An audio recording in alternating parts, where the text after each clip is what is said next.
క్రీస్తునాథుని యందు మిక్కిలి ప్రియులకు సహోదరి సహోదరులరా, క్రీస్తు సందేశం దివ్యవాణి టీవీ కార్యక్రమానికి స్వాగతం, సుస్వాగతం.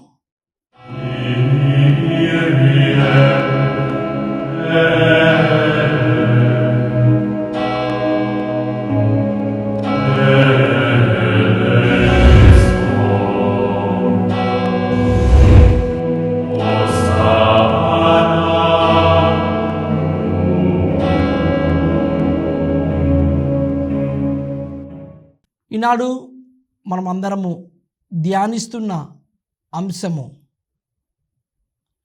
దేవుని కొరకు సాక్షులుగా జీవించుట. ఈ పరిశుద్ధమైన సమయంలో మనమందరము కూడా కళ్ళను మూసుకొని శిరములు వంచి ప్రార్థించుదాం. ప్రేమగల ప్రభువా, సర్వమును సృష్టించి పరిపాలిస్తున్న మా ప్రియ పరలోకపు తండ్రి,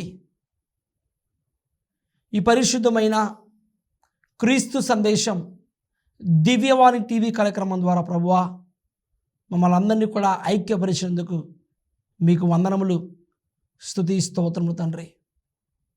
ఈ కార్యక్రమాన్ని ప్రభువా వీక్షిస్తున్న ప్రతి బిడ్డను కూడా ఆశీర్వదించండి తండ్రి. మీ యొక్క కృపలో, మీ యొక్క సన్నిధిలో, మీ యొక్క అనుగ్రహ బలముతో ప్రభువా, మీ ఆశీర్వాద బలముతో మమ్మల్ని అందరినీ కూడా నిత్యము సదా దీవించి కాచి కాపాడుతూ మీ యొక్క రక్షణ కోటలో, మీ పవిత్రమైన దివ్య పాదపీఠ సన్నిధిలో మమ్మల్ని ముందు నడిపించమని, మేమందరము కూడా మీ యొక్క వాక్యానుసారముగా, మీ పవిత్రమైన దివ్య చిత్తానుసారముగా జీవించే శక్తిని, అనుగ్రహ ఫలములను మాకు కురిపించమని, మాకు దయచేయమని ఈ మనవులను మా నాథుడైన యేసుక్రీస్తు దివ్యనామములో అడిగి ప్రార్థిస్తున్నాము తండ్రి. ఆమేన్, ఆమేన్. క్రీస్తునాథుని యందు మిక్కిలి ప్రియులకు సహోదరి సహోదరులరా, దేవునికి మనమందరము కూడా సాక్షులుగా జీవించాలి.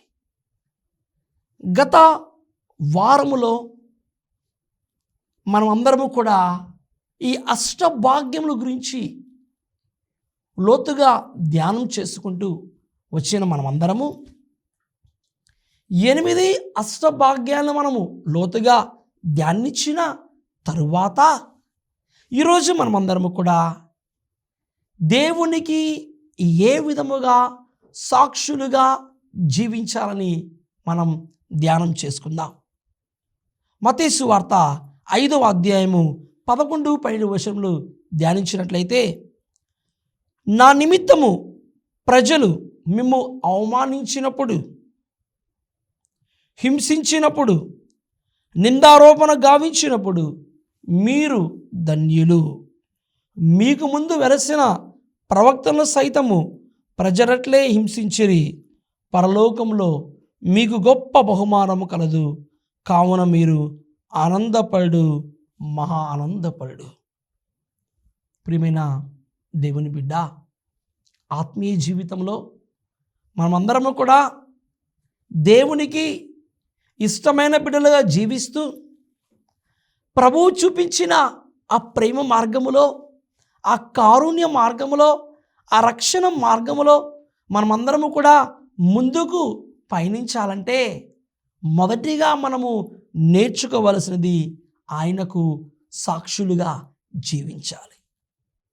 అదే ప్రభు ఈ అష్టభాగ్యముల ద్వారా తన ప్రియమైన శిష్యులందరికీ కూడా తెలియజేస్తున్నారు. ప్రియమైన సహోదరి సహోదరులరా, మనము దేవునికి సాక్షులుగా జీవించాలంటే, మనము దేవునికి నామము కొరకు ధైర్యముగా ఉండి ఆయనకు బలమైన సాక్షులుగా ఈ లోకంలో నిలబడాలంటే, ప్రభువు చూపించిన ప్రేమ మార్గములో, ఆయన చూపించిన రక్షణ మార్గములో, ప్రభువు చూపించిన దైవరాజ్యపు విలువల ప్రకారము, దైవరాజ్యపు సుగుణాల ప్రకారము మనము జీవించాలి. ఆత్మ బలముతో నింపుకొని, ఆత్మ బలముతో పరిపూర్ణముగా నింపుకొని దేవునికి ఇష్టమైన బిడ్డలుగా, దేవునికి ప్రీతి పాత్రమైన బిడ్డలుగా మనం ఈ లోకంలో జీవించాలి. ప్రియమైన దేవుని బిడ్డ, అందుకే మనం చూస్తున్నాము మత్తయి సువార్త 5వ అధ్యాయము 11వ వచనంలో, నా నిమిత్తము ప్రజలు మిమ్ము అవమానించినప్పుడు, హింసించినప్పుడు, నిందారోపణ గావించినప్పుడు మీరు ధన్యులు. ధన్యులుగా పైకెత్తబడాలంటే, ధన్యులుగా ఎత్తైన ఆ రక్షణ ప్రణాళికలో గొప్పదైన మహోన్నతమైన ఆ రక్షణ భాగ్యములో మనం పాలు పంచుకోవాలంటే, మనము ధన్యులుగా మారాలంటే, మనము ప్రభువు నామము కొరకు అనేక సార్లు లేదా కొన్నిసార్లు అవమానించబడతాము, హింసించబడతాము, నిందారోపణ గావించబడతాము. అయినా సరే, ఇదిగో నేను నా యేసయ్యను నమ్ముకున్నాను, నేను నా ప్రియమైన దేవుని నమ్ముకున్నాను. కష్టాలు రాని, బాధలు రాని, శ్రమలు రాని, అవరోధాలు రాని, ఆటుపోటులు రాని, నా విశ్వాసాన్ని మాత్రము నేను వదలకుండా, నా విశ్వాసాన్ని మాత్రము నేను విడిచిపెట్టకుండా, నా విశ్వాసంలో నేను సన్నగిల్లించకుండా పరిపూర్ణముగా, సంతోషముగా, సంపూర్ణముగా దేవుని మీద ఆధారపడి ఆయన్ని పట్టుకొని నేను ముందుకు కొనసాగుతాను. ఎందుకంటే నా భారమును, నా బరువును నేను ఆయన మీద మోపి, ఇదిగో దేవా నా రక్షణ దుర్గము, నా కోటయు నీవే దేవా అని ముందుకు విశ్వాస జీవితంలో పోవాలి. విశ్వాస జీవితంలో ముందుకు కొనసాగుతున్నప్పుడు మనం అందరము కూడా అన్నాడు ఏ విధంగా అయితే యేసుక్రీస్తు ప్రభు తన ప్రియమైన శిష్యులకు ఈ 8 అష్టభాగ్యములు బోధించిన విధముగా, ఇదిగో మీరందరూ కూడా ఈ అష్టభాగ్యములను పాటించండి. దినాత్ములు ధన్యులు, దైవరాజ్యము వారిది. శోకార్తులు ధన్యులు, వారు ఓదార్పబడుదురు. వినమ్రులు ధన్యులు, వారు భూమికి వారసులగుదురు. నీతి నిమిత్తము ఆకలి దప్పులు గలవారు ధన్యులు, వారు సంతృప్తి పరపబడుదురు. దయామయులు ధన్యులు, వారు దయను పొందుదురు. హృదయ శుద్ధి కలవారు ధన్యులు, వారు దేవుని దర్శింతురు. శాంతి స్థాపకులు ధన్యులు, వారు దేవుని కుమారులను పడుదురు. ధర్మార్థము హింసితులు ధన్యులు, దైవరాజ్యము వారిది. ధర్మార్థము హింసితులు ధన్యులు, దైవరాజ్యము వారిది. ప్రభువు నామము కొరకు ఏదైనా బాధలు వచ్చినా, ఏదైనా కష్టాలు వచ్చినా, హింసలు వచ్చినా, నిందలు వచ్చినా, అపనిందలు వచ్చినా వాటిని ధైర్యముగా ఎదుర్కొంటూ, విశ్వాస జీవితంలో వచ్చిన వాటికి భయపడకుండా, పారిపోకుండా అక్కడే నిలుచుకొని ఆ కష్టాలను, ఆ బాధలను ఎదుర్కొంటూ, దేవా ఆ బాధలను, కష్టాలను ఎదుర్కొనే శక్తిని ఇవ్వు, ఎదుర్కొనే ధైర్యాన్ని ఇవ్వు ప్రభువా అని ప్రార్థన చేసుకోవాలి. కానీ పారిపోయే బిడ్డగా నువ్వు ఉండకూడదు. ఆత్మీయ జీవితంలో, విశ్వాస జీవితంలో నీవు చేస్తున్న ఈ గృహస్థ క్రైస్తవ జీవితం ద్వారా, లేకపోతే ఈ ప్రేషిత కార్యం ద్వారా ఏదైనా బాధలు వచ్చినప్పుడు నువ్వు పారిపోయే బిడ్డగా ఉండకుండా, నీ విశ్వాస జీవితంలో దేవా ఈ కష్టాలు వచ్చినప్పుడు, ఈ బాధలు వచ్చినప్పుడు ఎదుర్కొనే శక్తి నీవు అని ప్రార్థన చేయాలి. ఈ కష్టాలను, ఈ బాధలను ఎదుర్కొనే ధైర్యాన్ని ఇవ్వు ప్రభువా అని ప్రార్థన చేయాలి. అదే ప్రభు తన ప్రియమైన శిష్యులకు నేర్పినది. అదే ప్రియమైన శిష్యులు కూడా వారి జీవితంలో చేసినది.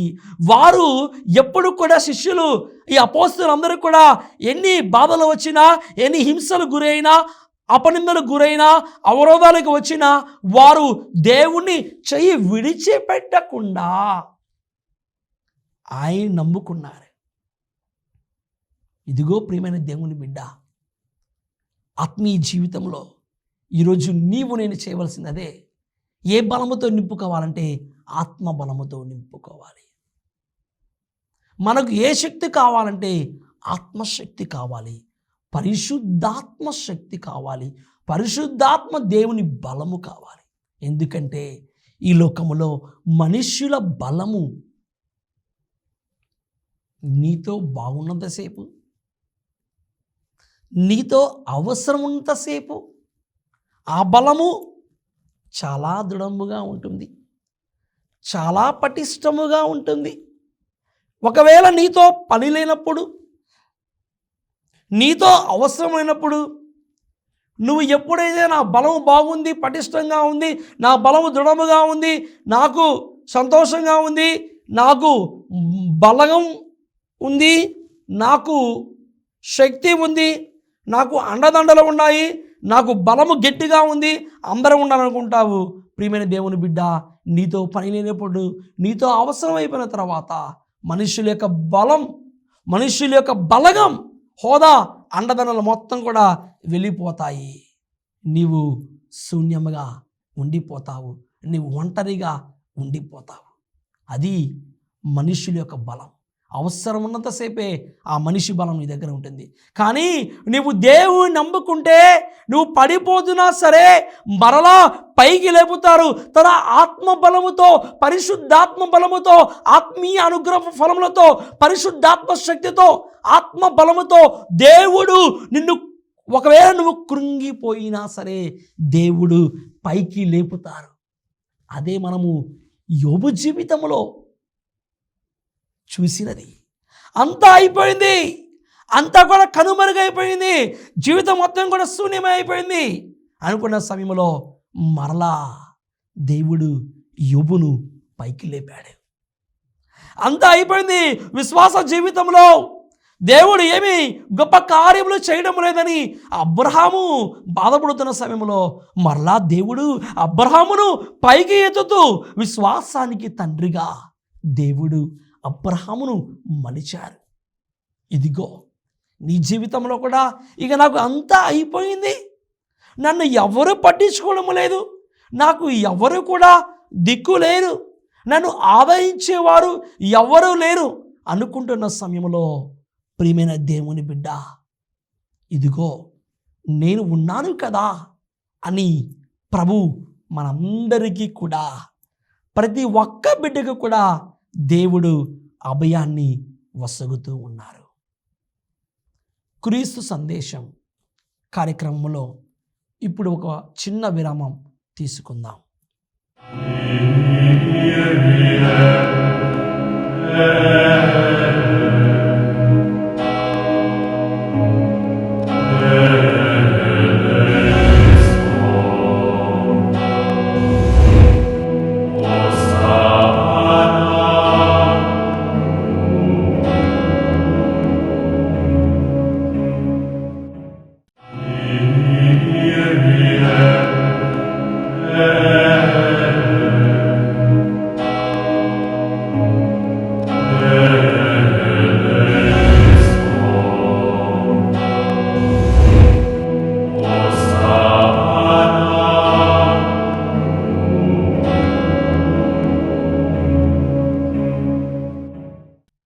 విశ్వాసులరా, ఆత్మీయ జీవితంలో మనమందరము కూడా గుర్తుంచుకోవాలి, మనము దేవుణ్ణి అంటిపెట్టుకొని జీవించాలి.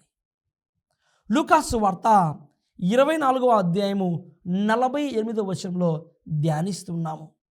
వీని అన్నిటికీ మీరే సాక్షులు. దేవునికి సాక్షిభూతమైన జీవితాన్ని, దేవునికి ప్రియమైన సాక్షురాలుగా మారాలంటే నిందలు వచ్చినా, అవమానాలు వచ్చినా, అపోహలు వచ్చినా, కష్టనష్టాలు వచ్చినా, హింసలు ఎదురైనా వాటిని ఎదుర్కొంటూ ముందుగా కొనసాగినప్పుడు మనము ధన్యులుగా మారిపోతాము. ఎందుకంటే మన జీవితంలో జరిగిన అన్నిటికీ మనము దేవుని పట్ల భయభక్తులు కలిగి సాక్షులుగా జీవించాలి.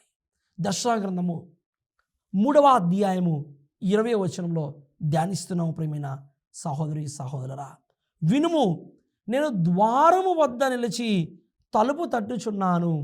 ఎవరైనను నా స్వరమును విని తలుపు తెరచిన లోనికి వత్తును, వానితో భుజింతును, అతడు నాతో భుజించును.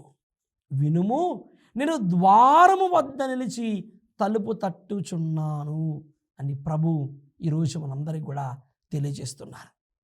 అవును ప్రియమైన సహోదరి సహోదరులారా, చూడండి, ఆత్మీయ జీవితంలో ఆత్మ బలముతో మనం ఉన్నప్పుడు, పరిశుద్ధాత్మ శక్తితో నింపబడినప్పుడు, పవిత్రాత్మ వరములతో, పవిత్రాత్మ ఆ యొక్క అనుగ్రహములతో మనము నింపబడినప్పుడు మనమందరము కూడా ఆయన స్వరమును ఆలకించగలము. ఈ లోకంలో మనం నేర్చుకోవాలి, దేవుని స్వరాన్ని ఆలకించడం మనం నేర్చుకోవాలి. ఎప్పుడైతే మనము దేవుని స్వరాన్ని ఆలకించడం నేర్చుకుంటామో, ఎప్పుడైతే మనము దేవుని స్వరాన్ని మనము ఆలకించి మనం పాటిస్తామో, ఆయన మాటలను, ఆ మాటలన్నీ కూడా మనకు జీవమునై, ఆత్మయు జీవమునై ఉన్నవి. ఆ మాటలు మనను పరలోక బహుమానానికి, శాశ్వతమైన రాజ్యంలోనికి, రక్షణ మార్గంలోనికి మనందరినీ కూడా తీసుకుపోతాయి. ప్రియమైన సహోదరి సహోదరా, అదే మనం చూస్తున్నాము మత్తయి సువార్త 5వ అధ్యాయము 12వ వచనంలో, మీకు ముందు వెలసిన ప్రవక్తలు సైతము ప్రజలట్లే హింసించిరి, పరలోకములో మీకు గొప్ప బహుమానము కలదు, కావున మీరు ఆనందపడు, మహా ఆనందపడు. ప్రియమైన దేవుని బిడ్డ, ఆత్మీయ జీవితంలో మనము దేవుని స్వరాన్ని ఆలకించినప్పుడు, మనము ఆయన స్వరాన్ని ఆలకించి జీవిస్తూ పాటిస్తున్నప్పుడు, ప్రియమైన దేవుని బిడ్డ, ఏమి కలుగుతుందంటే మనకు ఆనందము కలుగుతుంది. ఈ ఆనందం మనందరినీ కూడా పరలోక రాజ్యానికి తీసుకుని వెళ్తుంది. ఈ ఆనందం మనందరినీ కూడా శాశ్వతమైన బహుమానాన్ని, ఆ నిత్య నివాసమును పొందుకోవడానికి మనకు దోహదపడుతుంది. ప్రియమైన సహోదరి సహోదరురా, మరి ఇటువంటి సమయంలో కష్టాలు వస్తున్నప్పుడు, బాధలు వస్తున్నప్పుడు, శ్రమలు వస్తున్నప్పుడు మనం పారిపోకుండా విశ్వాస జీవితంలో నిలబడి ఏమి చెయ్యాలి? ప్రార్థన చేసుకోవాలి. విశ్వాస జీవితంలో పడిపోకుండా ధైర్యముగా నిలబడడానికి ఈరోజు మనం చెయ్యాలి, ప్రార్థన చెయ్యాలి. పునీత పౌలు భక్తుడు తెస్సలోనిక ప్రజలు రాసిన మొదటి లేఖ 5వ అధ్యాయము 16-17 వచనం ధ్యానిస్తున్నాము. సదా ప్రార్థింపుడు. ప్రియమైన దేవుని బిడ్డ, అన్ని వేళలా దేవునికి కృతజ్ఞతులై జీవింపుడు. యేసుక్రీస్తునందని మీ జీవితమున దేవుడు మేము కోరినది ఇదియే. మనం ఎల్లప్పుడూ కూడా నిత్యము ప్రార్థించే బిడ్డగా మనము మారాలి.